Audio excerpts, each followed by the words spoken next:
Only 8 months left for GATE 2026. Can you still crack it? Yes, but if you followed a focused plan. So let me give you a strategy that works. Hey, hi everyone, myself Saurabh Patel. I am working as an information system officer in IOCL. So in this video, I will cover a proper 8-month strategy to crack a GATE 2026 with a decent rank. ठीक है, आपको हम topic wise cover करेंगे जिसमें कि आपके month wise strategy होंगे. ठीक है, so let's start. So first point है कि आपका माइंडसेट क्या होना चाहिए. आपके पास अराउंड 8 मंथ है. ठीक, इट मीन्स कि 240 डेज एंड 240 डेज. तो अभी आप लेट नहीं हुए हो. Most topper become serious around this time. ठीक है, तो अभी आप इतने दिनों में आपको syllabus, test, PYQ, revision, everything cover करना है. So let's go one by one. So now I will give you a full month by month road map. ठीक है, आपको जून में किसी 2 सब्जेक्ट को पिक करना है जो कि स्कोरिंग और इजी हो, और एप्टीट्यूड और मैथ को 30 मिनट या 1 आवर आप पर डे पढ़ सकते हैं. सो ओवरऑल आपको किसी एक सब्जेक्ट को एक दिन में प्लस उसके साथ एप्टीट्यूड मैथ को कवर करना है. ठीक है, तो फिर उसके बाद क्या होगा कि आप नेक्स्ट मंथ में पहुंचेंगे जुलाई. तो जब जुलाई में पहुंचेंगे तो आपका 2 सब्जेक्ट कंप्लीट हो चुका होगा. ठीक है, अब जुलाई जो होगा वो मोमेंटम बिल्ड करने वाला फेज होगा. तो इसमें आप किसी 2 सब्जेक्ट को और पिक करेंगे. ठीक है, अब रोज आपको कम से कम 6 से 7 घंटा या आप जितना हो सके उतना और प्रिपरेशन में दीजिए. ठीक है, फिर उसके बाद हम जब थ्योरी पढ़ रहे हैं तो थ्योरी के साथ साथ पीवाईक्यू सॉल्व करेंगे. पीवाईक्यू के सॉल्व साथ साथ जो सब्जेक्ट कंप्लीट हुआ है उसका रिवीजन करेंगे. तो theory plus PYQ plus revision is equal to productivity. ठीक है, जिससे आपका पूरा मोमेंटम बिल्ड होगा. ठीक है, अब आपके अराउंड 4 सब्जेक्ट कंप्लीट हो जाएंगे इस मंथ में. तो आप मंथ के एंड में टॉपिक वाइज टेस्ट वगैरह स्टार्ट कर देंगे, और फिर जो मिस्टेक्स होगा उन टेस्ट में उसका आप एक नोटबुक बना लेंगे. ठीक है, तो ये आपका 2 मंथ का प्लान होगा. फिर आएगा अगस्त. तो अगस्त में अगर आप 1 से 2 सब्जेक्ट पिक करते हैं तो आपके 5 टू, या फिर टोटल अगर मिला दें तो 3 मंथ में 5 to 6 सब्जेक्ट आपके कवर हो जाने चाहिए. आप ऐसा प्लान बनाएंगे और वैसे ही पढ़ेंगे. जब आपके 5 से 6 सब्जेक्ट कंप्लीट होने को रहेंगे तो आप सब्जेक्ट वाइज टेस्ट स्टार्ट कर देंगे, और बाकी आपका थ्योरी, पीवाईक्यू और रिवीजन प्रोसेस में तो चलता ही रहेगा. ठीक है, तो ये अगस्त का प्लान होना चाहिए. अब आते हैं हम सितंबर पे.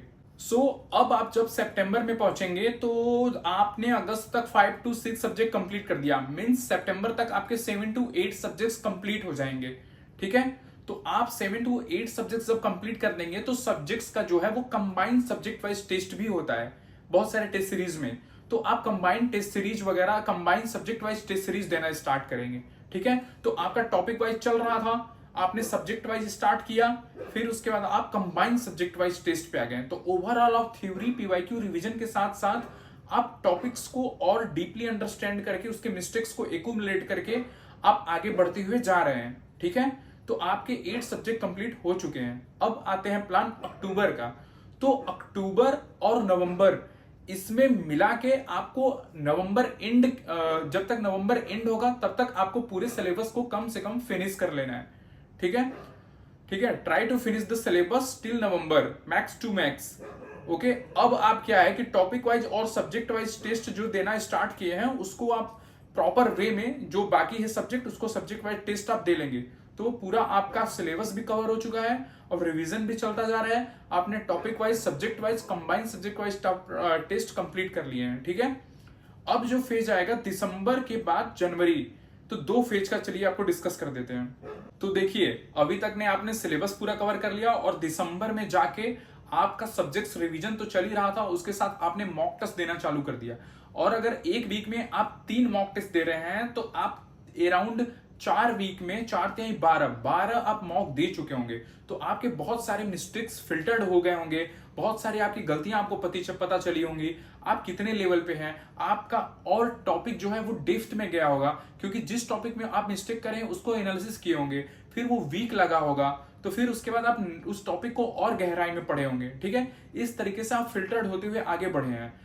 अब लोग क्या करते हैं कि दिसंबर वाले प्लान को ही जनवरी में फॉलो कर लेते हैं, लेकिन एक्चुअली ऐसा नहीं होना चाहिए. जनवरी के लिए एक और ठोस प्लान होना चाहिए. जैसे कहते हैं ना कि आप अभी तक जैसे भी चले हों, लेकिन जैसे ही एग्जाम के पास आते हैं आपका प्रिपरेशन और अच्छे से तगड़ा होना चाहिए.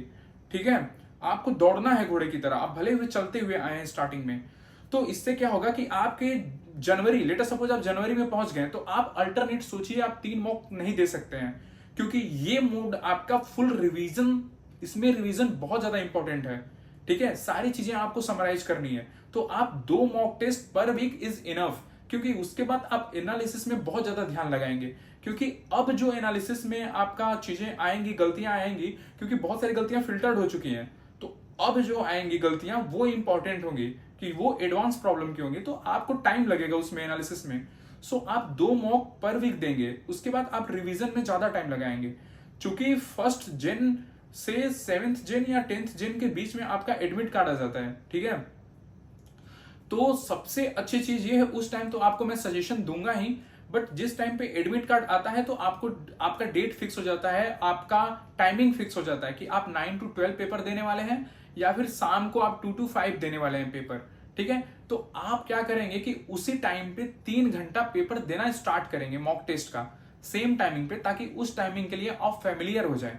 ठीक है, और इस वाले जनवरी फेज में आप अपने स्लीपिंग साइकिल पे बहुत ज्यादा ध्यान देंगे, क्योंकि आप उतने टाइम रात में अच्छे से सोएंगे ताकि अगर आपका 9 to 12 पेपर है तो उस टाइम पे उठ के आप टेस्ट अटेंड कर पाए 3 घंटे का। और टेस्ट का कंडीशन जो है वो वैसा ही आप सिमुलेट करेंगे जैसे कि एग्जाम कंडीशन होता है इन गेट, तब जाके आपको रियलिटी लगेगी। लेकिन आप टेस्ट दे रहे हैं तो आप बीच में उठ के कहीं ना जाए। ठीक है, आप किसी सीट्स या फार्मूले को उस टाइम पे विजिट ना करें, 3 घंटा लॉयल्टी से अच्छे से बैठ के आप पेपर को अटेंड करें। ठीक है, क्योंकि आप स्टार्टिंग में आपको नर्वसनेस फील होगी, लेकिन जैसे जैसे आप टेस्ट देके दिसंबर में फिल्टर्ड हो गए तो जनवरी में नर्वसनेस आपकी कम हो जाएगी। ठीक है, उसके बाद आपके टेस्ट अगर मान लीजिए काफी सारे मॉक टेस्ट खत्म हो गए तो कुछ ऐसे भी मॉक टेस्ट आप ले सकते हैं जिसमें हल्का सा आपका कॉन्फिडेंस बूस्ट भी हो। ठीक है, वो आपके एंड में सहायता करेगा। जैसे ही आप 15 जनवरी क्रॉस करते हैं लेटेस्ट सपोज, फिर आप अपने फुल रिवीजन मोड में आ जाइए। अब आपको एक वीक में एक टेस्ट की जरूरत है बस। ठीक है, आपको रिवीजन प्रॉपर करने की बहुत ज्यादा जरूरत है, और आपको हो सके लास्ट टाइम एक बार आप पीवाईक्यू जरूर विजिट कीजिए। जो क्वेश्चन आपने टिक किए हैं कि ये वाला मुझे क्वेश्चन पीवाईक्यू में लास्ट में विजिट करना है। ठीक है, तो ये हुआ ओवरऑल स्ट्रेटजी।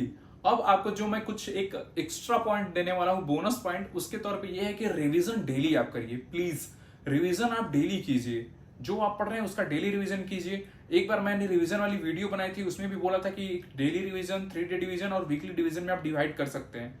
ठीक है, क्योंकि मिस्टेक्स क्या हुआ था ना कि कई बच्चों के साथ या मेरे साथ भी एक बार पहले अटेम्प्ट में ये मिस्टेक्स होता है कि आप सब्जेक्ट पढ़ते जाते हैं, आपको लगता है ये ध्यान में है, लेकिन जब आप पूरा सब्जेक्ट कंप्लीशन करेंगे ना तो आपके सारे सब्जेक्ट्स का जो कॉन्सेप्ट और चीजें हैं ना वो आपके मेमोरी में फिट नहीं होगी, तो आपको रिवीजन में फिर से पूरा सब्जेक्ट पढ़ना पड़ेगा। ठीक है, तो आप अगर पहले से ही रिवीजन और टेस्ट के फेज में चलते रहेंगे तो आपके लिए बहुत ज्यादा आसान होगा, आपके लिए बहुत ज्यादा टाइम बचेगा। और एक्चुअली में गेट में रैंक उन्हीं का आता है जो प्रॉपर रिवीजन करते हैं। ठीक है, हर चीजों का। उसके बाद आप लास्ट में जब रिवीजन कर रहे हैं तो उसका शॉर्ट नोट्स वगैरह बना के चल सकते हैं। ठीक है, या फिर मैं क्या करता था जनरली कि जैसे मेरा नोटबुक मेन है तो उसमें ही पॉइंट को हाईलाइट कर देता था या बॉक्स बना देता था, फार्मूले हैं या जहां है तो आप वैसे भी चल सकते हैं। या फिर आप शॉर्ट नोट्स बना के और उसके बाद आप जब आप मेन टेस्ट अटेम्प्ट करेंगे फुल लेंथ टेस्ट, तो आप शॉर्ट नोट्स को पढ़ के आप जो है पढ़ के एक बार, फिर उसके बाद आप मेन टेस्ट दीजिए। उससे क्या होगा कि आपका टाइमिंग बचेगा फुल रिवीजन का, आपको पूरा नोट्स में नहीं जाना पड़ेगा। जब आप फंसेंगे तो आप नोट्स में जाइए, या फिर आप जब फुल रिवीजन के मोड में हैं तब आप जाके पूरा नोट्स को विजिट कीजिए। तो इस तरीके से अगर आप प्लान करते हैं स्टार्टिंग से लेके एंड तक, तो आपका 100% सिलेबस कंप्लीट होगा। आप जैसा रैंक चाहेंगे वैसा आपको अचीव होगा। अभी भी लेट नहीं हुआ है, क्योंकि सारे मेनली जो टॉपर्स होते हैं वो इसी टाइम स्टार्ट करते हैं, मतलब एकदम इसी टाइम क्यूरियस होते हैं उसके लिए। ठीक है, सो अगर आपको ये प्लान बहुत अच्छा लगा होगा कि हम कैसे पूरा सिलेबस कवर करें, टेस्ट, रिवीजन, पीवाईक्यू, तो don't forget to like and subscribe. ठीक है, और फिर भी अगर आपको कुछ डाउट है या आपको किसी चीज को लेके कंफ्यूजन है या फिर आप किसी नए टॉपिक्स पे वीडियो चाहते हैं तो प्लीज कमेंट करिएगा। ठीक है, till then bye bye, we will meet soon in the next video with the new topic. Okay.